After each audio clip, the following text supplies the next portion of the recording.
봄날 오후 4시 복내 할머니는 30년 동안 운영해온 분식집의 문을 마지막으로 내리는 날이었습니다. 이곳은 단순한 음식점이 아니었죠. 동네 아이들의 방과 후 안식처이자 혼자 사는 젊은이들의 따뜻한 식탁이었어요. 마당에 놓인 낡은 우산통과 삽십년 된 벽걸이, 선풍기, 수많은 손님들의 팔꿈치에 달아 반질반질해진 목조 테이블까지 하나씩 정리하던 그때였어요. 주방 한 구석 먼지 덮인 선반 뒤에서 돼지 저금통 2개를 발견한 거죠. 파란색 돼지는 몸통이 금이 가 있었고 핑크색 돼지는 꼬리가 반쯤 부러진 채였어요. 이걸 여기 두었구나. 할머니는 저금통을 조심스레 흔들어 보았어요. 동전들의 경쾌한 소리가 가게 안을 울렸죠. 이건 10여 년 전 분식집 단골이었던 이종호 할아버지가 손주들과 놀러 왔을 때 선물해 주신 거였어요. 복내 할머니, 장사 오래오래 하세요. 손님들 복 받는 저금통이라고요. 그 말을 믿고 할머니는 어린 손님들이 잔돈 저금할게요. 라며 남긴 50원짜리, 100원짜리 동전들을 모았죠.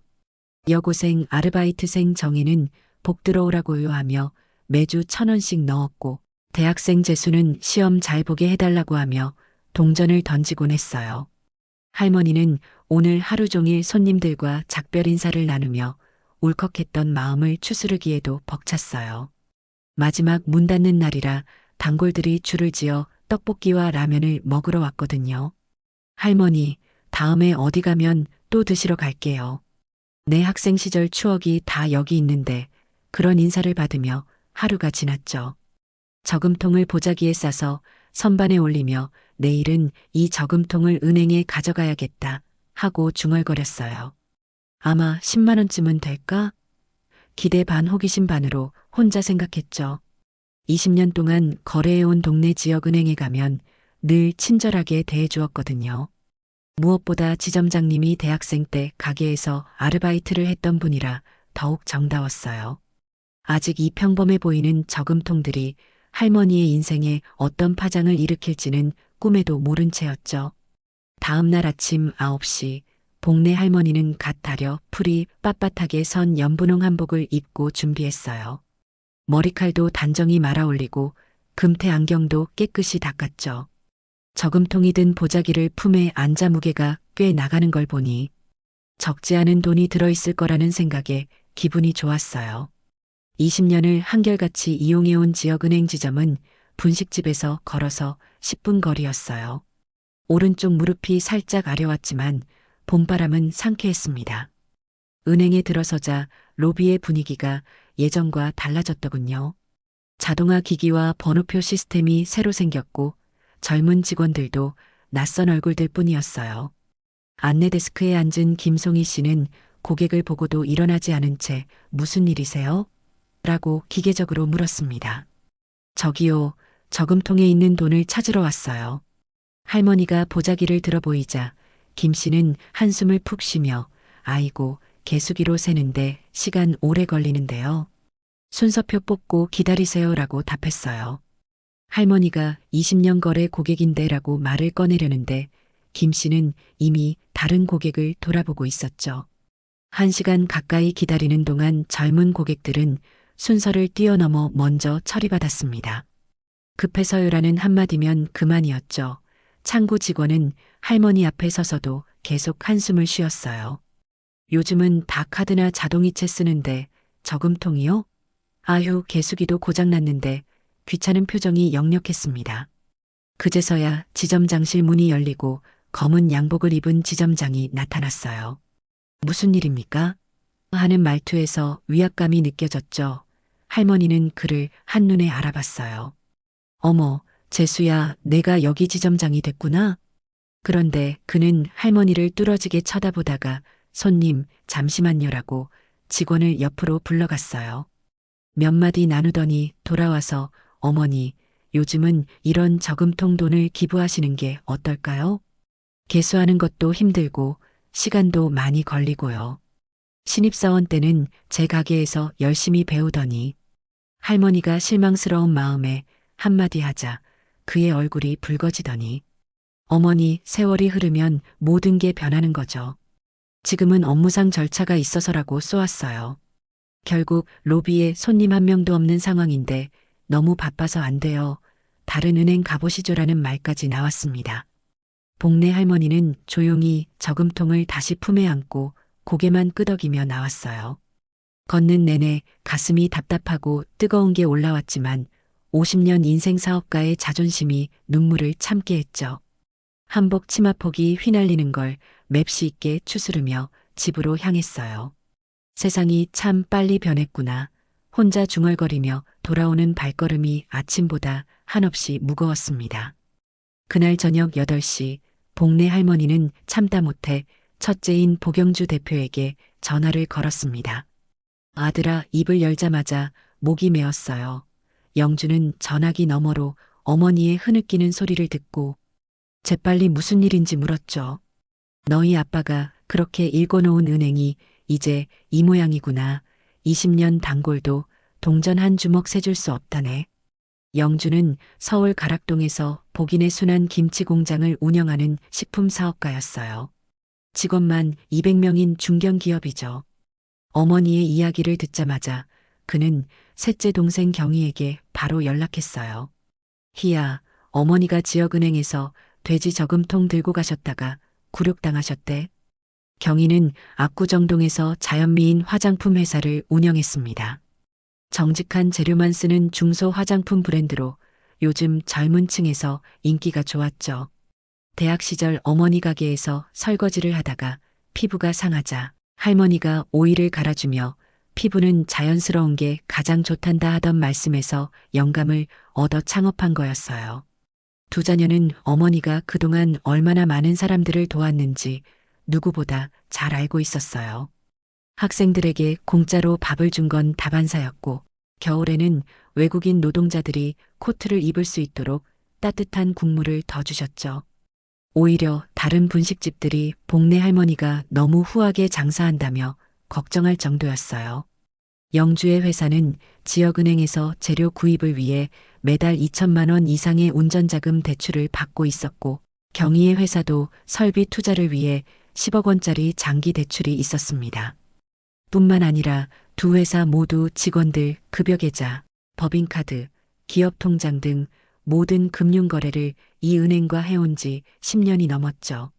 형, 우리 어머니 정도 되는 분한테 저금통 하나 세주기 싫어서 내쫓았다고? 그게 말이나 돼? 경희의 목소리에도 분노가 담겼어요. 두 사람은 금방 결정을 내렸습니다. 그들은 다음날 영업시간이 끝나기 전에 각자 지역은행을 찾아갔어요. 영주는 본점 기업 영업부장에게, 경희는 VIP팀 과장에게 직접 연락해 거래 중단을 통보했습니다. 저희 어머니께서 50년간 지역사회에 봉사하신 분이세요. 그런 분을 돼지 저금통 하나로 굴욕준 은행과는 더 이상 거래할 수 없겠습니다. 은행 측은 크게 당황했어요. 영주 회사만 해도 매년 매출이 500억 원을 넘는 우량 거래처였거든요. 경희 회사도 최근 해외 수출이 늘면서 외환 거래량이 급증하고 있었죠. 두 회사를 잃으면 분당 지점의 올해 실적에 치명타가 될 수 있었어요. 본점에서는 급히 사태 파악에 나섰고 지점장에게도 확인 연락이 들어왔어요. 그제서야 지점장은 오늘 아침에 할머니를 대한 태도가 얼마나 큰 실수였는지 깨닫게 됐어요. 그저 낯선 노인으로만 보였던 복내 할머니가 사실 이런 큰 고객들과 연결된 분이었던 거죠. 다음 날 오전 10시 지점장 강진우는 검은색 정장을 말끔히 차려입고 복내 할머니의 집을 찾았어요. 행정 담당 팀장을 대동하고 차까지 몰고 왔죠. 트렁크에는 백화점 과일 코너에서 30만 원짜리로 구입한 프리미엄 과일 바구니와 홍삼 세트가 들어 있었어요. 그는 이번에야말로 완벽하게 사과하리라 다짐했죠. 집 앞 초인종을 누르자 예전과 같은 온화한 모습의 할머니가 나왔어요. 하지만 어딘가 달라졌더군요. 눈빛에는 예전의 따뜻함 대신 담담한 차가움이 있었어요. 지점장님이 여기까지 무슨 일로 오셨나요? 말투조차 존댓말로 바뀌어 있었죠. 어머님, 정말 죄송합니다. 어제 제가 실수했습니다. 강 지점장은 포장된 선물들을 내밀며 허리를 숙였어요. 하지만 할머니는 그 선물들을 훑어보지도 않았습니다. 선물이고 뭐고 다 필요 없어요. 돈이 문제였나요? 아닙니다. 제가 어머님을 제대로 알아보지 못했어요. 어머님의 자녀분들이 저희 은행의 중요한 고객이신 줄 강 지점장이 말을 이으려 하자 할머니는 손을 들어 멈추게 했어요. 아니요, 지점장님 문제는 거기 있지 않아요. 내가 누구 어머니이든 상관없이 은행을 20년 동안 신뢰하며 거래한 평범한 시민이었어요. 그 시민이 저금통을 들고 왔을 때 은행은 어떻게 대했나요? 할머니는 차분하게 이어갔어요. 젊은 친구, 내가 당신을 언제부터 알았는지 아나요? 당신이 대학생 때부터요. 형편이 어려워 한겨울에도 얇은 점퍼를 입고 다니던 걸 내가 다 봤어요.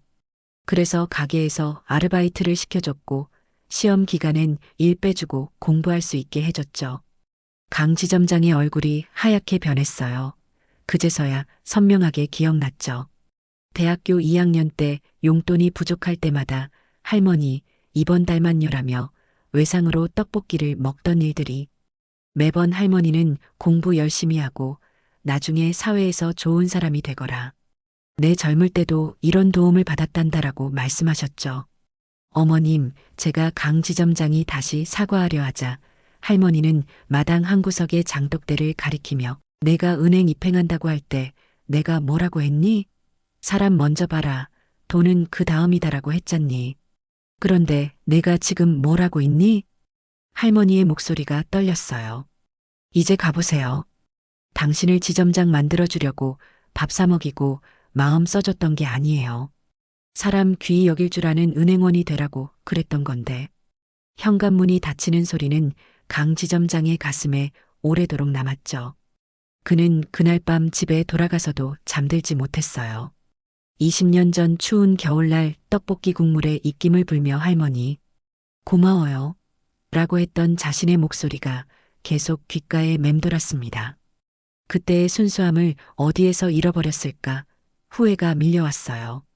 그로부터 며칠 뒤 복내 할머니 이야기는 동네 곳곳에서 마치 잔잔한 물결처럼 번져갔어요.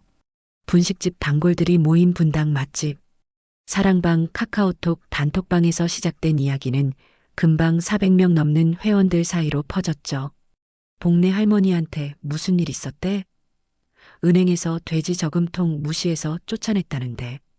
그 할머니가 얼마나 혼자 사는 학생들 챙겨주셨는데. 마리아 옛 단골이었던 민준수 선생은 안타까워하며 말했어요. 그는 80년대 이 동네에 이사와서 신혼 시절부터 할머니 가게를 드나들었죠. 처음 결혼해서 가난할 때 배고픈 날이면 몰래 부대찌개 양념이라도 더 주셨다니까. 이틀 뒤 분당 상인회 정기회의에서도 이 이야기가 의제로 올랐어요. 상인회장 박정호 씨는 은행이 50년 동네 터줏대감을 그렇게 대하다니라며 한숨을 쉬었죠. 복내 할머니는 우리 상인회에서도 회비를 한 번도 늦추지 않으셨고 어려운 가게들 도와주기도 하셨는데 저도 학생 때 배고프면 밥 얻어먹었어요. 그런 분을 은행에서 그렇게 대하다니. 김 선생은 그날 바로 지역은행에 가서 20년 넘게 적립한 적금을 해지했습니다. 복내 할머니처럼 평생 성실하게 동전 모으다가 무시당할 수도 있겠구나 생각하니 더 이상 못 믿겠더라고요. 이런 움직임이 점점 커졌어요. 복내 분식집의 첫 단골이었던 김치찜집 사장님도 계좌를 옮겼고 봉지만두를 주요리로 파는 식당 아주머니도 대출을 다른 은행으로 갈아탔죠. 저도 나중에 저금통 들고 가면 그렇게 당할 텐데 무서워요. 은행 내부도 흔들렸어요. 로비 직원 김송이는 동료들에게 그날 할머니가 돼지 저금통 들고 오셨을 때 진짜 착하게 생기셨어요. 근데 지점장님이 기부하라고 하며 미안함을 표했죠. 창구 직원 이민지도 저도 저금통 가져오신 할머니들 귀찮게 생각했는데 이 일 있고 나니 부끄럽더라고요. 한 주가 지나자 은행의 고객 이탈률이 눈에 띄게 상승했어요. 대부분 복내 할머니와 관련된 사람들이었죠. 가게 앞 슈퍼마켓 사장 정 씨도 복내 할머니 덕분에 장사 배운 사람이에요.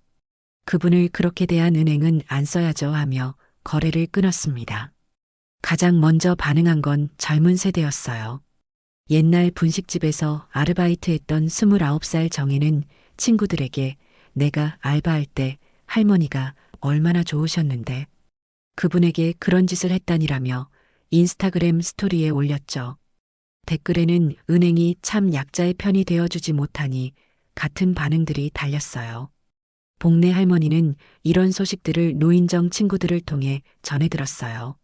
복이야, 내가 살면서 그렇게 많은 사람들을 도왔구나. 친구정 할머니가 말했죠.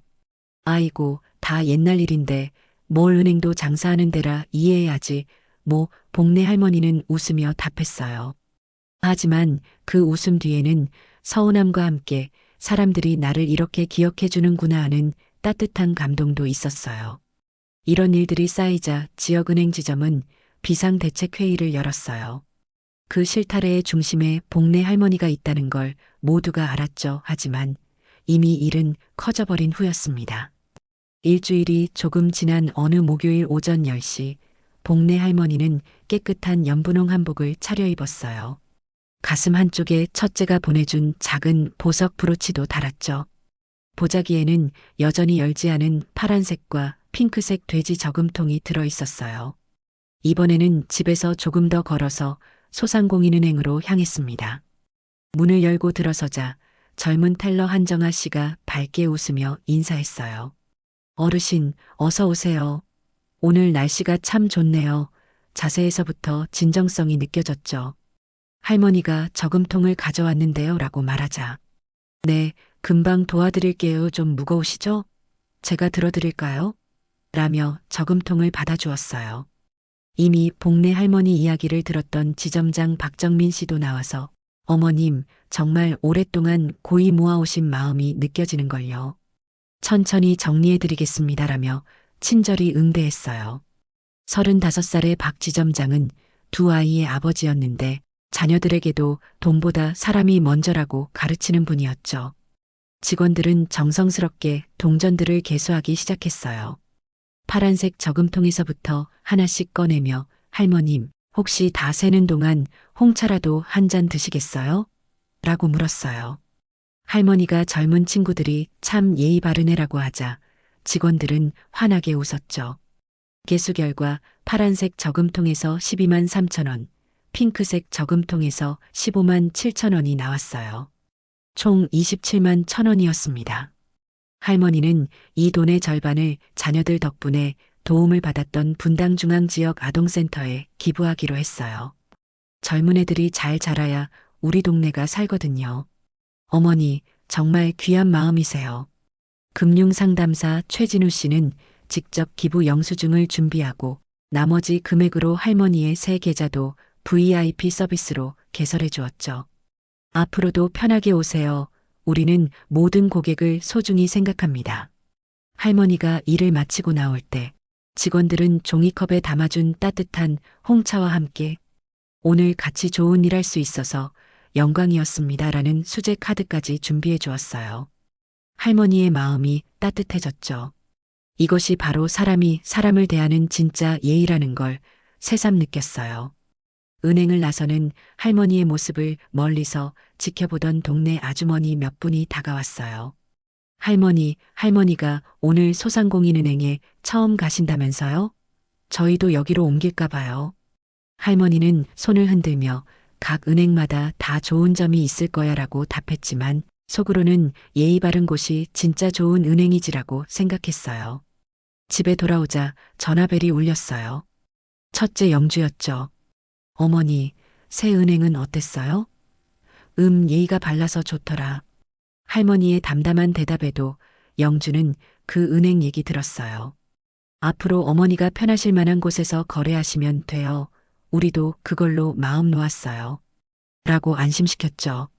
복내 할머니는 은행 일을 마치고 집으로 돌아와 자녀들에게 차례로 전화를 걸었어요. 영주야, 경희야, 이제 그만하고 원래대로 살아라. 좋은 은행은 많단다.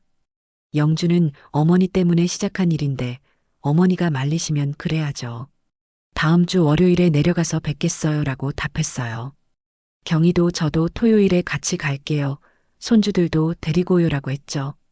다음 날 아침 일찍 할머니는 영주 대표의 집이 있는 서울 강남으로 향했어요. KTX로 1시간이면 도착이었죠.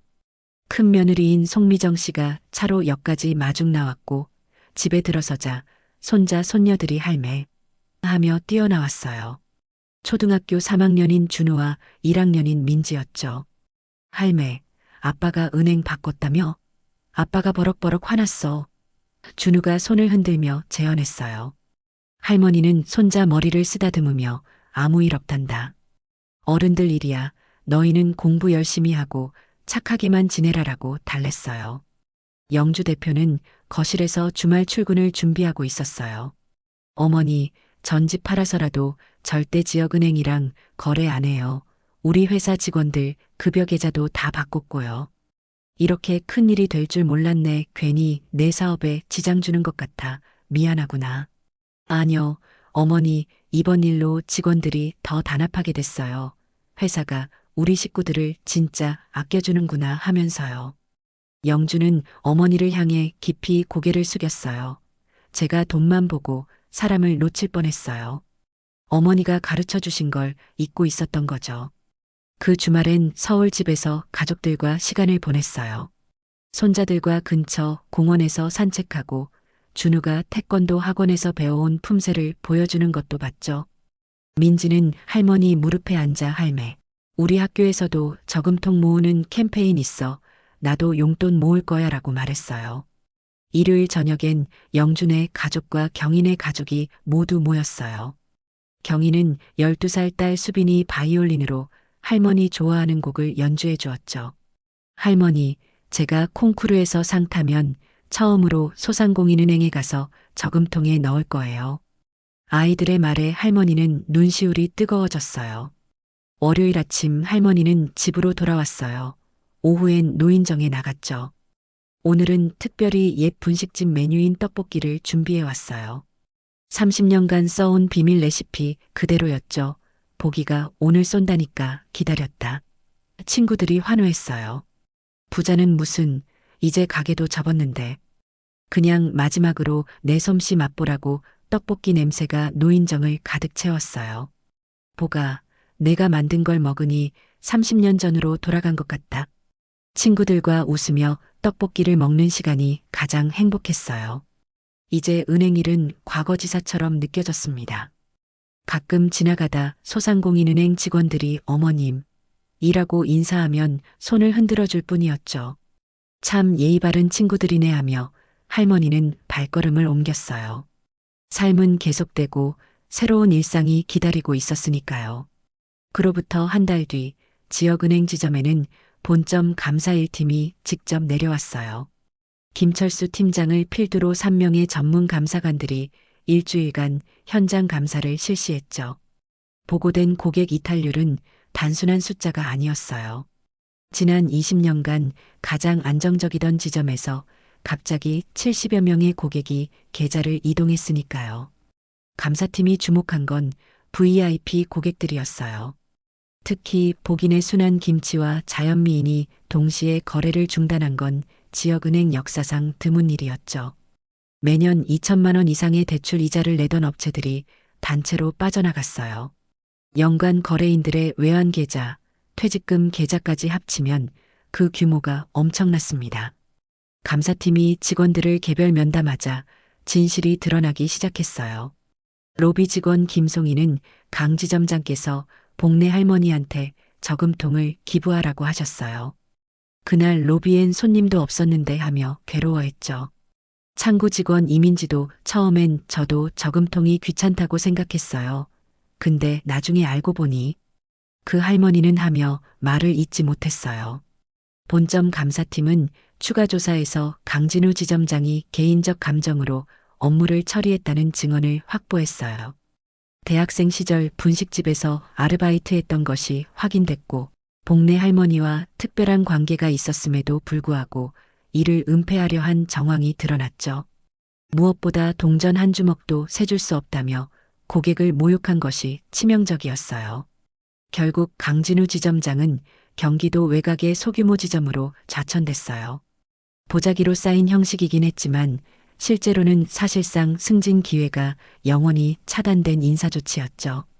강 지점장은 후임자에게 인수인계를 하며 사람을 먼저 봐야 한다는 걸 너무 늦게 깨달았네 라고 중얼거렸어요. 지역은행 지점에는 곧 새로운 지점장 윤혜진 씨가 부임했어요. 31의 젊은 나이지만 고객 서비스에서 뛰어난 능력을 인정받은 인재였죠. 그녀의 첫 지시는 단순했어요. 저금통 정책을 즉시 개선하세요. 모든 고객을 똑같이 존중하는 은행을 만들겠습니다. 재미있게도 이 모든 사건은 지역 언론에 단 한 줄도 보도되지 않았어요.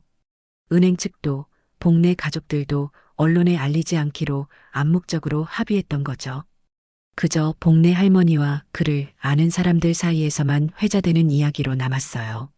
분식집이 사라진 골목 앞을 지날 때마다 사람들은 아, 여기서 복내 할머니가 30년 장사했지 하며 추억했어요. 동네 상인회에서는 이번 일을 계기로 상인들의 권익보호 프로그램을 신설했어요. 은행들에게 지역사회와 함께하는 진정한 금융 서비스에 대해 논의하는 장을 만들었죠. 작은 시작이었지만 큰 변화의 씨앗이 될 수도 있었어요. 한 달이 더 지난 어느 가을 아침, 복내 할머니는 다시 소상공인은행을 찾았어요. 이번엔 손주들의 교육비 지원을 위한 정기예금을 들러온 거였죠. 직원들은 여전히 밝게 인사했고, 할머님, 오늘따라 더 좋아 보이세요. 라는 말에 할머니는 환하게 웃었어요. 돌아오는 길 할머니는 혼자 중얼거렸어요. 사람은 언제나 돈보다 귀한 거야.